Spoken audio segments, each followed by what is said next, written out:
Hello and welcome dear friends. I am Tanish Sharma. तो start करते हैं अपने वेक्टर का आज का लेक्चर। तो जैसे आपको पता होगा या नहीं पता होगा, हमने एक वेक्टर की सीरीज स्टार्ट करी है क्लास 12th के स्टूडेंट्स के लिए। It is like a pre requisite for class 12th physics, जिससे कि बच्चों को अगर वेक्टर में कोई भी दिक्कत हो जो इन्होंने 11th में समझा ना हो और 12th में उसकी ज़रूरत हो, तो वो सारी चीज़ हम इसमें कवर करेंगे एंड देन फिर हम 12th का लेक्चर स्टार्ट करेंगे। तो वही ये एक लेक्चर है वेक्टर्स का। इससे पहले भी लेक्चर हो चुके हैं, तो प्लीज़ जाइए प्लेलिस्ट में देखिए और फिर इसके बाद इस लेक्चर पे आइएगा। और अगर आपने लास्ट लेक्चर तक सब कुछ देख चुके हैं तो लास्ट लेक्चर एक बार और रिवाइज करिए अपने नोट से और फिर इसके ऊपर आइए। ठीक है, तो चलिए स्टार्ट करते हैं। तो आज का जो टॉपिक है वो है हमारा resolution of a vector. Vector का रेजोल्यूशन करना। रेजोल्यूशन का मतलब क्या होता है कि एक वेक्टर को अब दो वेक्टर के कंपोनेंट्स में तोड़ना। दो या दो से ज्यादा भी हो सकते हैं वो, ठीक है। एक वेक्टर को दो या दो से ज्यादा कंपोनेंट्स में तोड़ना और वो सेम इफेक्ट दें जिस वेक्टर का हमने उसको अंदर तोड़ा है। आई नो आपको बात समझ नहीं आई होगी, तो एक बार डेफिनेशन पढ़िए। एक बार क्या लिखा है, it is a process of splitting a vector into two और मोर vectors in such a way that their combined effect is same as that of given vector। मतलब कि एक वेक्टर को एक से ज्यादा कंपोनेंट्स में तोड़ना है और ऐसे तोड़ना है कि उन सबका जो इफेक्ट होगा जिनके अंदर हमने तोड़ा है, ठीक है, उन सबका जो इफेक्ट होगा वो हमने जिस वेक्टर के वो कंपोनेंट्स बनाए हैं उसके इफेक्ट के इक्वल हो। It is like composition of vector के एकदम अपोजिट। कॉम्पोजिशन ऑफ वेक्टर में क्या करते थे, दो या दो से ज्यादा वेक्टर्स को हम ऐड करते थे एक सिंगल वेक्टर बनाने के लिए। पर रेजोल्यूशन में हम उसी वेक्टर को दो या दो से ज्यादा वेक्टर्स के अंदर तोड़ेंगे, जिससे कि combined effect of every vector, every component of vector is equal to the resultant vector. आई बात समझ? नहीं आई तो कोई बात नहीं, धीरे धीरे बात समझ आ जाएगी। आगे पढ़िए। The vectors into which the given vector is splitted are called components vector. ठीक है, तो वो वेक्टर मतलब जो वेक्टर है हमने उसको उसके बहुत सारे वेक्टर्स के अंदर तोड़ दिया है, तो जो बहुत सारे जो वेक्टर्स होंगे ना उनको हम बोलेंगे कंपोनेंट वेक्टर्स। क्या बोलेंगे? Component vectors. जैसे मान लीजिए मैं आपको यहां पे बताता हूं, जैसे देखिए, जैसे यहां देखिए, यही बताता हूं मैं आपको। आपका एक कार्टेशियन प्लेन मान लीजिए, मैं यहाँ पे एक कार्टेशियन प्लेन बनाता हूं, ये और एक ये कार्टेशियन प्लेन मतलब एक्स और वाई एक्सिस बनाई मैंने।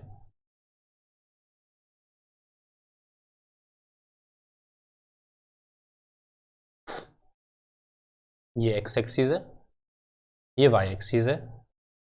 ये कंपोनेंट क्या है, कंपोनेंट कह रहा हूं ये ओरिजिन है।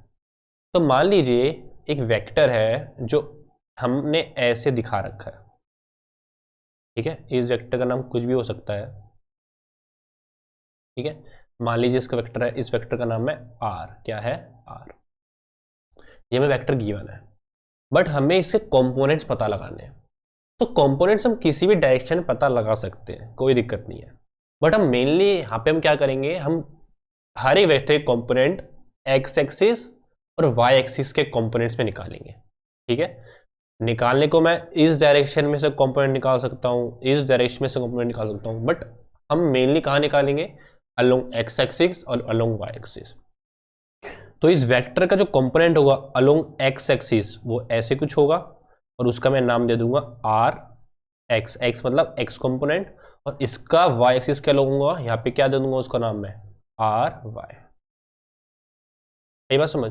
तो मैं यही कोई तरीका पता लगाना है कि मैं ये आर एक्स कैसे पता लगाऊं और ये आर वाई कैसे पता लगाऊं। ठीक है, वो आपको धीरे धीरे समझ आएगा आगे। अब देखिए बेस वेक्टर्स क्या होते हैं, तो ध्यान से सुनिएगा। एक्स वाई जेड, ये तीन एक्सिस होती हैं, एक्स वाई और जेड। तीनों एक्सिस के डायरेक्शन को रिप्रेजेंट करने के लिए हम एक सिंबल का यूज करेंगे। हर एक डायरेक्शन के लिए अलग अलग सिंबल होगा। तो एक्स एक्सिस क्या कह रहा हूं मैं, एक्स एक्सिस की डायरेक्शन को रिप्रेजेंट करने के लिए जो मैं वेक्टर यूज करूंगा या फिर जो मैं सिंबल यूज करूंगा वो क्या होगा? आई कैप। ये कैप मतलब समझ रहे ना, यूनिट वेक्टर आपको बताया था मैंने, ठीक है।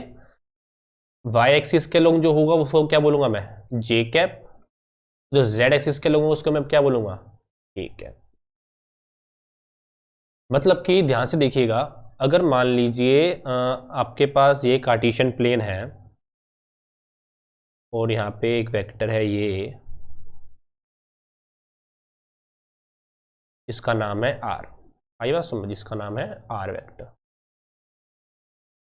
तो इसका जो कंपोनेंट होगा अलोंग एक्स एक्सिस, उसका जो मैग्नीट्यूड है मैं किसे दिखाऊंगा, आर एक्स से। और इसका जो कंपोनेंट है अलोंग वाई एक्सिस, उसको मैं दिखाऊंगा आर वाई से। आई बात समझ। बट अब कंपोनेंट में तुमने तोड़ दिया, बट कंपोनेंट्स की डायरेक्शन भी तो होती है, जैसे मैग्नीट्यूड है, इसके डायरेक्शन रिप्रेजेंट तो मैंने करी नहीं। तो एक्स एक्सिस के अलोंग जो भी कंपोनेंट होगा उसकी डायरेक्शन मैं किसे दिखाऊंगा, आई कैप से। किसे दिखाऊंगा, आई कैप से। और वाई एक्सिस के अलोंग जो होगा उसको मैं दिखाऊंगा जे कैप से। इसका मतलब है कि जो आर वेक्टर होगा ना, मैं उसको कैसे रिप्रेजेंट करता हूं, ध्यान से देखिए। आर वेक्टर क्या होगा, R vector equal to R X I cap plus R Y J cap, ठीक है। आर वेक्टर को मैं इस तरीके से रिप्रेजेंट करूंगा।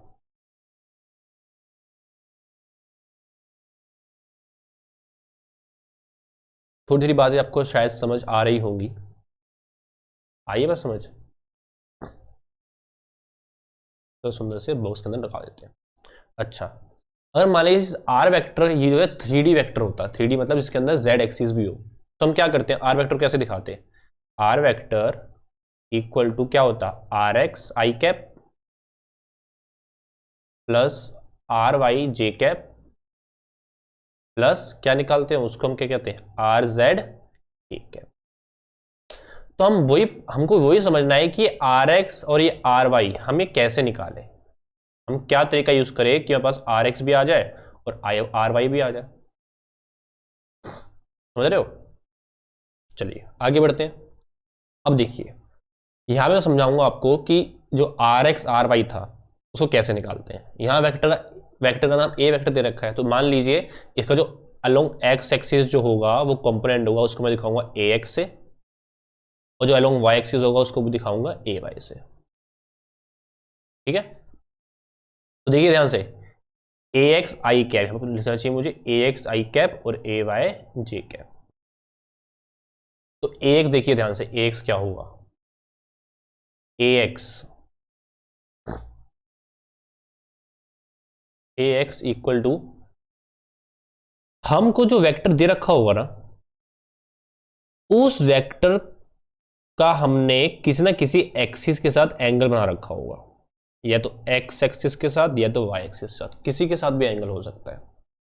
तो इस सिनेरियो में मान लीजिए मैंने उस वेक्टर का एंगल एक्स एक्सिस के साथ बनाया है, वो है थीटा। तो ए एक्स और ए वाई क्या है, ए एक्स और ए वाई का मैं कैसे फॉर्मूला निकालूंगा, ध्यान से देखिए। ए वेक्टर का मैग्नीट्यूड मान लीजिए ए है, इसे रिप्रेजेंट कर रहा हूं मैं, ए से रिप्रेजेंट कर रहा हूं ए वेक्टर का मैग्नीट्यूड। तो आपको ए लिखना है ए एक्स में, और साथ में ये थीटा किसके साथ है, एक्स एक्स किसके साथ है, तो यहां पे लिखना है cos theta.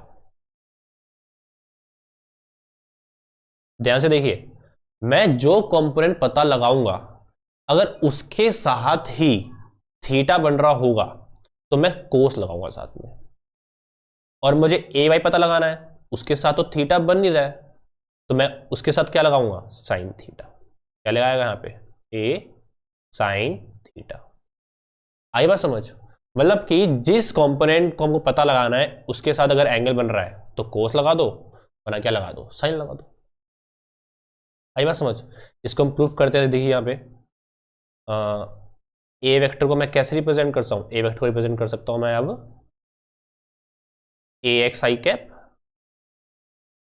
Plus A Y J cap, या फिर मैं लिख सकता हूं A vector equal to A cos theta. क्या आएगा, A cos theta I cap plus A sine theta J cap, ठीक है। तो ये कुछ चीज़ें हैं जो हमें अपने दिमाग में अब अच्छे से ध्यान रखनी है। ये बहुत इंपॉर्टेंट चीज़ है, ये आगे जाके बहुत यूज़ में आएगी।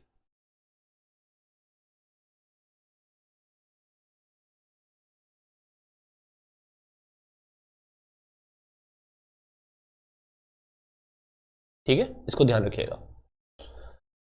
अच्छा, एक और बात, हम एक और चीज निकाल सकते हैं। क्या कह सकते हैं कि टेन थीटा, क्या लिखेंगे हम, टेन थीटा।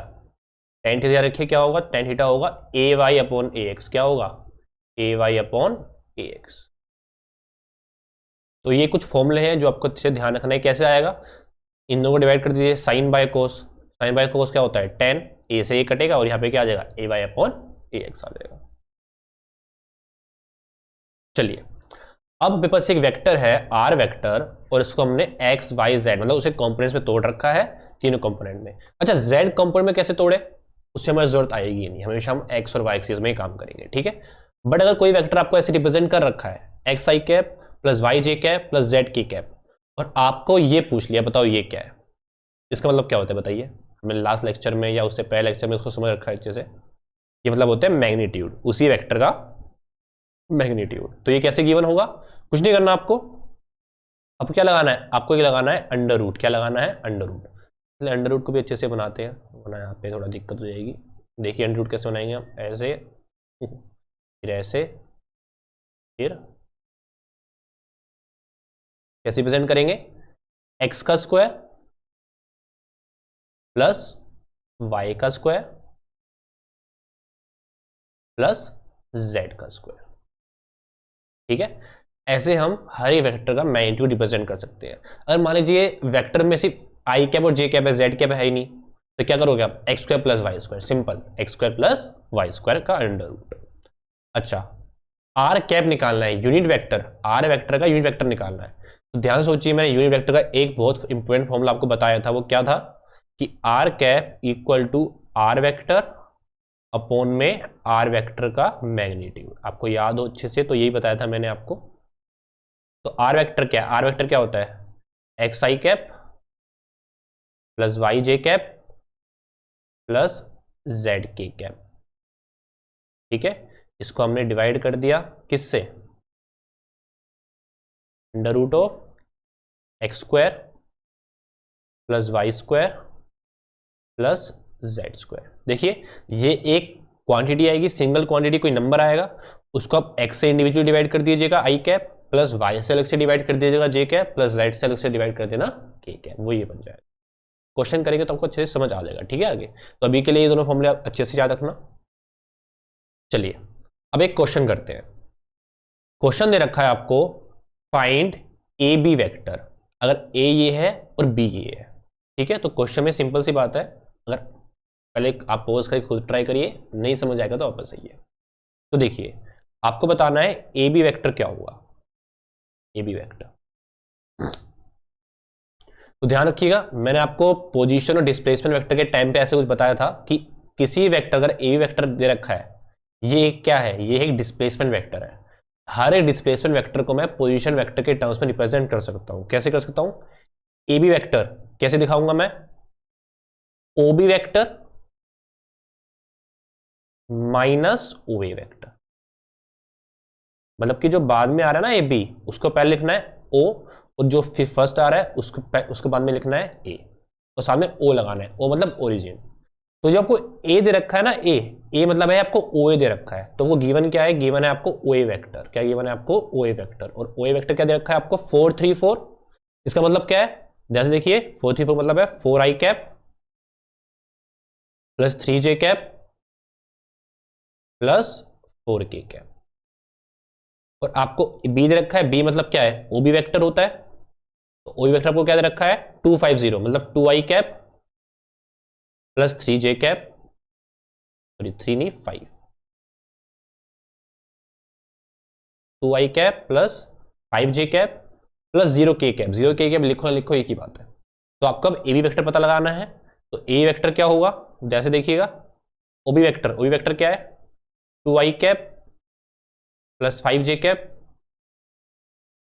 और ओ ए वेक्टर क्या है, ओ ए वेक्टर है 4 आई कैप प्लस 3 जे कैप प्लस 4k कैप।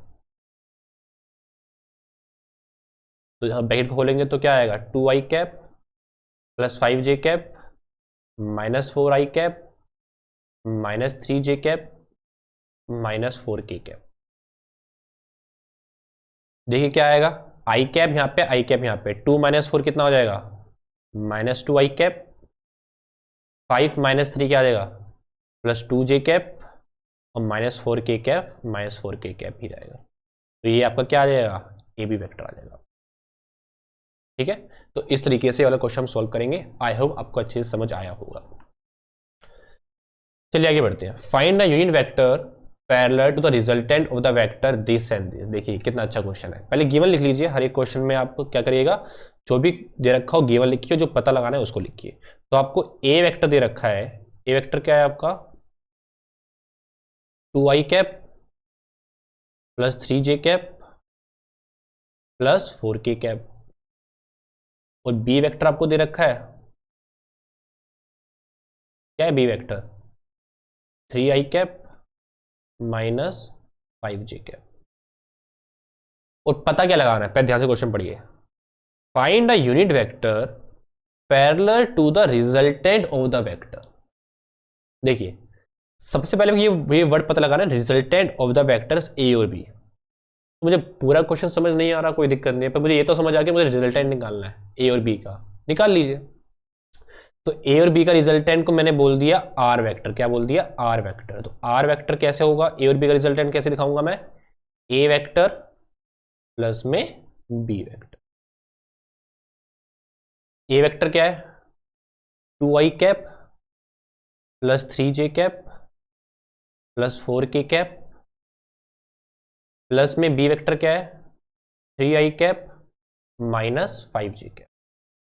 अब देखिए ध्यान से, मैंने आपको बताया था कि वेक्टर का जो सम है वो एल्जेब्रिकली ही नहीं हो सकता है, 3 + 2 5 नहीं हो सकता, जैसे सिंपल हम एल्जेब्रा में करते हैं। उसके लिए हमने स्पेशल लॉज बना रखे हैं, वेक्टर्स लॉज, ठीक है, वेक्टर्स लॉज ऑफ एडिशन बना रखे हैं, laws of vector addition. But यहां पे मैं सिंपल सीधे प्लस करे जा रहा हूं, ऐसा क्यों, ध्यान सोचिएगा। वहां पे मैग्नीट्यूड को सीधा प्लस नहीं कर सकते थे, हमने फॉर्मूला देखा था R = a² + b² + 2ab cos theta, याद है, वो देखा था फॉर्मूला। तो ए और बी वहां पे क्या होते थे, ए और बी वहां पे मैग्नीट्यूड होते थे वेक्टर्स के। पर यहां पे क्वेश्चन में साफ साफ सीधा पूरा वेक्टर दे रखा है, i cap j cap k cap में। तो ध्यान से सुनिए, जब से मैग्नीट्यूड दे रखे होते हैं ना और रिजल्ट पता लगाना होता है, तो हम सीधा प्लस नहीं कर सकते। बट अगर मुझे ऐसे वेक्टर्स, टोटल वेक्टर दे रखे हो जिसके अंदर i cap j cap k cap, i cap j cap ऐसा दे रखा है, देखिए i कैप j कैप का मतलब ये है कि आपको डायरेक्शन दे रखी है और 2 + 3 + 4 मतलब मैग्नीट्यूड भी दे रखा है। तो कैसे, ध्यान सोचिए, ए वेक्टर है, आपसे बोले ए वेक्टर का मैग्नीट्यूड बताओ, बताओ क्या होगा, तब बोलोगे सर 2, 3 और 4, ये नहीं। ए वेक्टर के मैग्नीट्यूड को निकालने का फॉर्मूला भी पीछे देखा था हमने, √ऑफ दिस का स्क्वायर प्लस दिस का स्क्वायर प्लस दिस का स्क्वायर, वो मैग्नीट्यूड आएगा। वैसे बी का मैग्नीट्यूड निकालोगे, ठीक है। और डायरेक्शन से डायरेक्शन कैसे निकाले, मैंने आपको tan थीटा बताया था, वैसे डायरेक्शन यहां पे आ जाएगी। तो अभी के लिए आप ये ध्यान रखिएगा कि अगर आपको i cap j cap k cap के टर्म्स में वेक्टर्स दे रखे हैं ना, तब सिंपल उसको प्लस माइनस कर सकते हो, ठीक है। तो वैसे ही आर वेक्टर यहां पे निकाल लेंगे, 2i कैप और 3i कैप मिलिए क्या बन जाएगा, 5i cap, j cap 3j cap minus 5j cap क्या बन जाएगा, -2j कैप और plus 4k cap, k cap सिर्फ एक ही बार है तो यहाँ पे क्या आ जाएगा, +4k कैप, यहाँ पे आ जाएगा आपका आर वेक्टर। अच्छा अब एक क्वेश्चन खत्म नहीं हुआ, हमें रिजल्टेंट निकालना ए और बी वेक्टर का। अच्छा, find a unit vector parallel to the resultant. देखिए यूनिट वेक्टर निकालना है parallel to the resultant, R vector के पैरेलल हमें यूनिट वेक्टर निकालना है। देखिए क्वेश्चन कितना घुमा रखा है, क्वेश्चन आपको सिंपल ये भी कह सकता था कि आप आर वेक्टर का यूनिट वेक्टर निकालो, जो रिजल्टेंट आएगा ना उसका यूनिट वेक्टर निकालो, बट इसने क्या बोला, parallel to the unit vector. अरे भाई साहब अगर मान लो मैं आपको बना दिखाता हूं, एक वेक्टर है ये, एक वेक्टर है ये, एक वेक्टर है ये, एक वेक्टर है ये,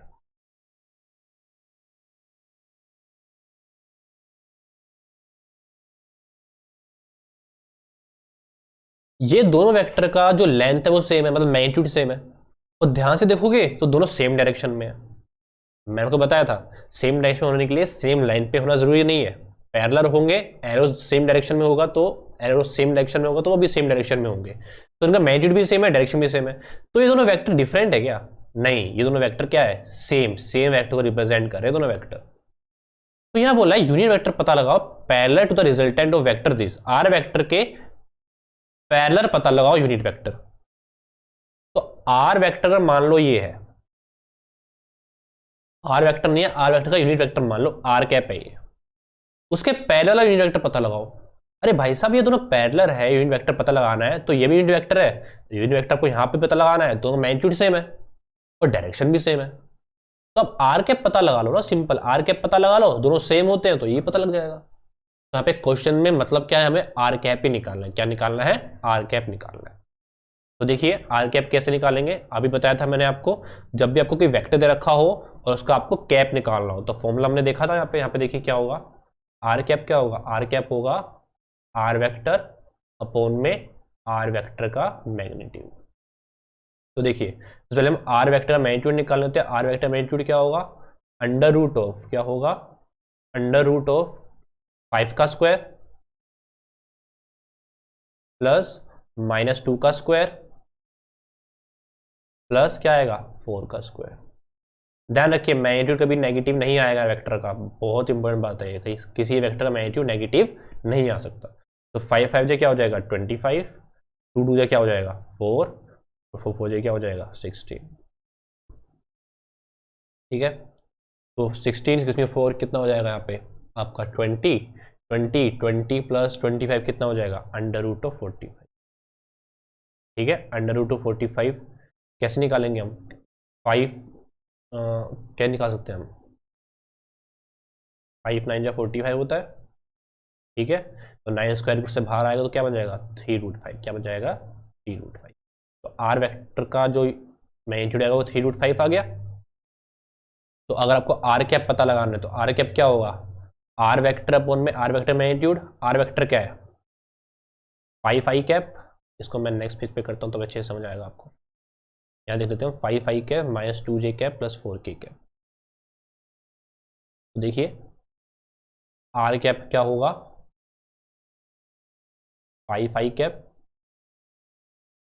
-2 जे कैप -2 जे कैप प्लस 4 के कैप डिवाइडेड बाय मैग्नीट्यूड क्या था हमारा 3√5, क्या था हमारा 3√5। तो आर कैप ये सबसे इंडिविजुअल डिवाइड हो जाएगा, 5 आई कैप अपॉन में 3/√5 -2/3/√5 जे कैप प्लस 4/3√5 के कैप। ठीक है, तो यही आपका क्या होगा फाइनल आंसर, ये क्या होगा आपका फाइनल। ठीक है, आई होप बात समझ आई होगी।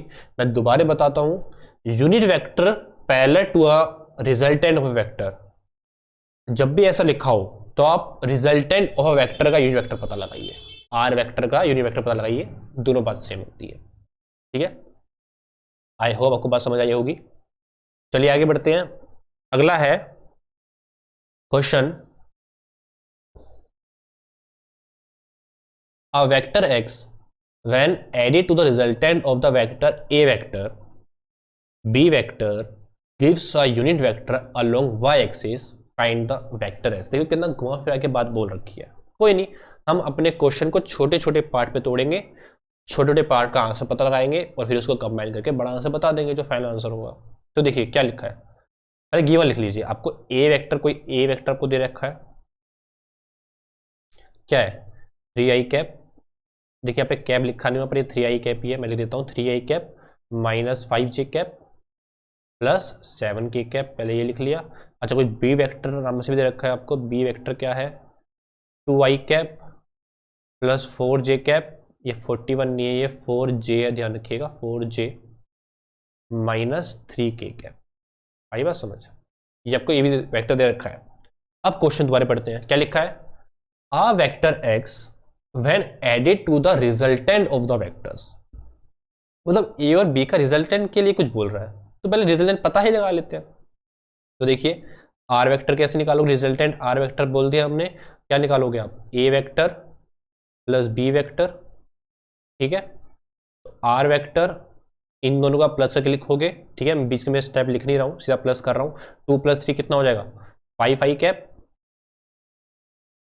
-5 + 4 कितना होगा, -j कैप, और 7 - 3 कितना होगा, +4k कैप, ठीक है। अच्छा अब दोबारा क्वेश्चन पढ़ो। A vector x when added to the resultant of vector a और b, मतलब एक वेक्टर x को हमने, x वेक्टर को r वेक्टर से हमने ऐड किया है, ठीक है। Gives a unit vector along y axis, मतलब जो ये प्लस करने के बाद आएगा ना, ये हमें देगा unit vector along y axis. y axis के अलोंग जो यूनिट वेक्टर का, उसको हम रिप्रेजेंट कैसे करते थे, ध्यान से सोचिए, जे कैप से। तो यहां पे क्या आ जाएगा, जे कैप। इसका मतलब ये है कि x वेक्टर और r वेक्टर को प्लस किया तो जे कैप आया, x पता लगाना है, सिंपल सी बात है, इक्वेशन गिवन है, r गिवन है, जे कैप तो जे कैप ही होता है, वो कोई वेरिएबल नहीं है, वो सिंपल एक, मतलब वो कोई वेरिएबल नहीं है, वो हमें गिवन है एक तरह से। तो x कैप, x वेक्टर क्या हो जाएगा, x वेक्टर हो जाएगा J cap minus r vector. तो x vector is equal to J cap minus r vector, r vector क्या है, 5 I cap minus J cap plus 4k cap. तो x vector, तो माइनस, मतलब ये आप ब्रैकेट खोलोगे तो माइनस, ये जे कैप से जे कैप क्या हो जाएगा, कटेगा, नहीं कटेगा क्योंकि माइनस माइनस प्लस हो जाएगा। तो यहाँ पे क्या आ जाएगा, -5 I cap plus 2 J cap plus 4k cap, ठीक है। तो ये आपका आंसर हो जाएगा x वेक्टर का, ठीक है। इसमें हमने मैग्नीट्यूड बता दिया, डायरेक्शन बता दी, ठीक है, ऐसा मतलब कि मैग्नीट्यूड बता दिया, डायरेक्शन बता दी। चलिए नेक्स्ट क्वेश्चन करते हैं। टू फोर्सेस F1 और F2 are acting simultaneously at a point. दो फोर्सेस है F1 F2, लिख लेते हैं कि F1 वेक्टर आपको दे रखा है 3i cap plus 4j cap, और F2 वेक्टर आपको दे रखा है 3j cap plus 4k cap. Are acting simultaneously at a point, एक साथ किसी एक पॉइंट पे ये दोनों फोर्स एक्ट कर रहे हैं, लग रहे हैं। But the magnitude of the resultant force, अरे भाई साहब रिजल्टेंट फोर्स तो पता लगाओ, मैग्नीट्यूड में पता लगा लेंगे। रिजल्टेंट फोर्स क्या होगी, F कैसे निकालोगे आप, F1 vector plus F2 vector. F vector कैसे बताओगे आप, F1 वेक्टर इन दोनों प्लस करो, यहाँ पे आई है, यहाँ पे आई नहीं आ रहा, तो सिंपल 3i कैप होगा। यहाँ पे जे है, यहाँ पे जे, दोनों में जे है, तो क्या हो जाएगा 4 + 3 7j कैप। के सिर्फ यहाँ पे नहीं है, तो सिंपल क्या आ जाएगा 4k कैप, ठीक है। ये दोनों फोर्स का रिजल्टेंट आ गया। अब इस रिजल्टेंट वेक्टर का मैग्नीट्यूड निकालना है, ठीक है। पोज करिए, जल्दी निकालिए, मैंने बहुत पसीना रखा है इसे। मैं करता हूँ यहाँ पे एफ कैप क्या आ जाएगा, सॉरी एफ कैप नहीं, एफ वेक्टर का मैग्नीट्यूड, एफ वेक्टर का मैग्नीट्यूड, ठीक है। या फिर सिंपल आप उसको एफ बी लिख सकते हो, दोनों बात सेम है, ठीक है। वो कैसे आएगा आपके पास, अंडर रूट क्या आएगा, अंडर रूट ऑफ, क्या करोगे आप, 3 का स्क्वायर प्लस 7 का स्क्वायर प्लस 4 का स्क्वायर, 9 + 49 + 16, आई बात समझ, ठीक है। 69 25 और 49, 25 और 49 कितना हो जाएगा, 74 के आसपास हो जाएगा, आई गेस 74 के आसपास ही होना चाहिए, अगर इसमें गलती हो जाए तो देख लिएगा, ठीक है। तो ये एफ है, ये किस में आ जाएगा, न्यूटन में आ जाएगा, फोर्स है तो न्यूटन में आ जाएगी, ठीक है। यहाँ भी छोड़ सकते हैं या फिर इसको और सिंप्लीफाई करना होता है उसमें भी कर सकते हैं, ठीक है। तो ये हमने निकाले मैग्नीट्यूड और रिजल्टेंट फोर्स, ठीक है, ये हमारे पास आ गया आंसर।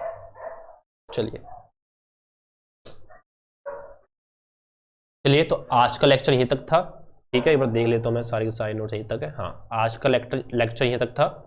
बाकी आपको नेक्स्ट लेक्चर में मिलते हैं जल्दी से, ठीक है। एंड अच्छे से नोट्स बनाइए, जो पढ़ा है उसको सीखिए, ठीक है। और आई होप कोई डाउट नहीं होगा। ठीक है, डाउट होगा तो उसको कमेंट में लिखिए, मैं कोशिश करूँगा उसका आंसर देने की एंड नेक्स्ट लेक्चर में उसे क्लियर करने की। ठीक है, थैंक यू।